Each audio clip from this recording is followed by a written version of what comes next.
산림소득지원센터. 돈 버는 지식창고.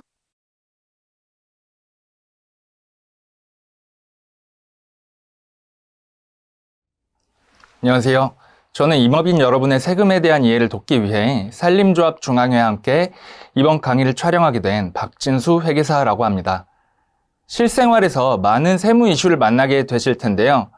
각각의 상황에 직면해서 보다 현명한 의사결정을 하기 위해서는 세법에 대한 기본적인 이해가 필요합니다. 내 사업, 내 세금에 대해서 가장 관심이 많은 사람은 사업주 본인이겠죠. 내가 하는 사업의 어느 부분에서 무엇 때문에 어떤 세금을 내야 하는지를 이해한다면 함께 절세 방안을 논의하는 데도 많은 도움이 될 것이라고 생각합니다. 본 강의는 세법 전반에 대해서 기본적인 사항들을 이해하는 데 도움을 드리기 위해서 촬영이 되었습니다.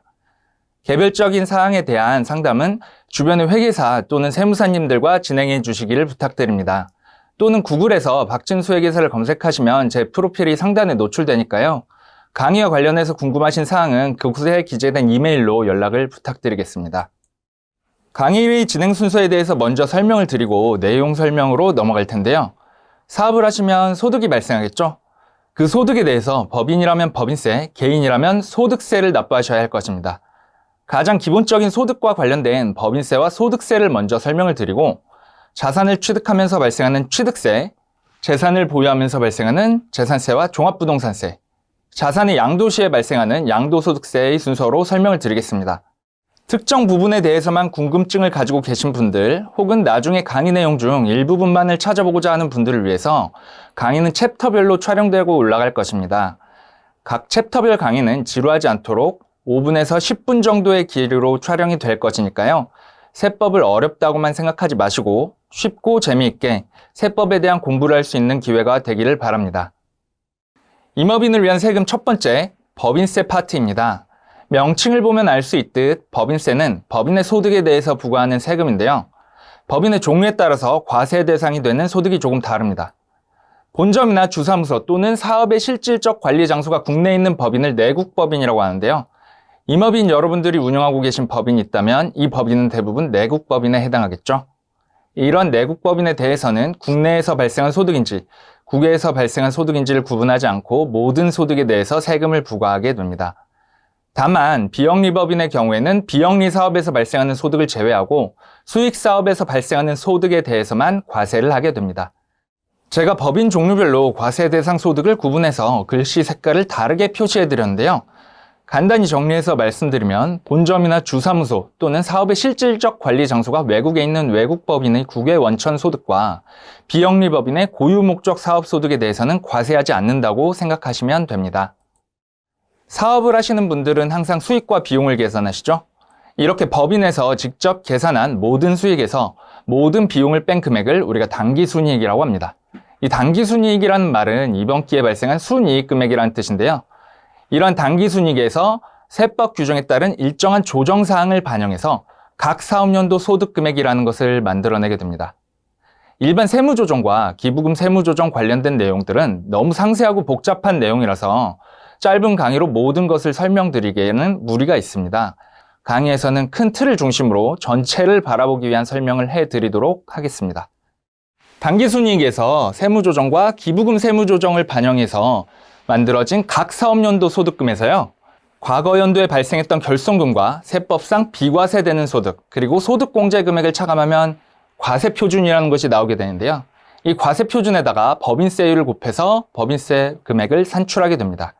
산출된 세금에 대해서 특정한 경우에 세금을 공제해주는 규정들이 있어요.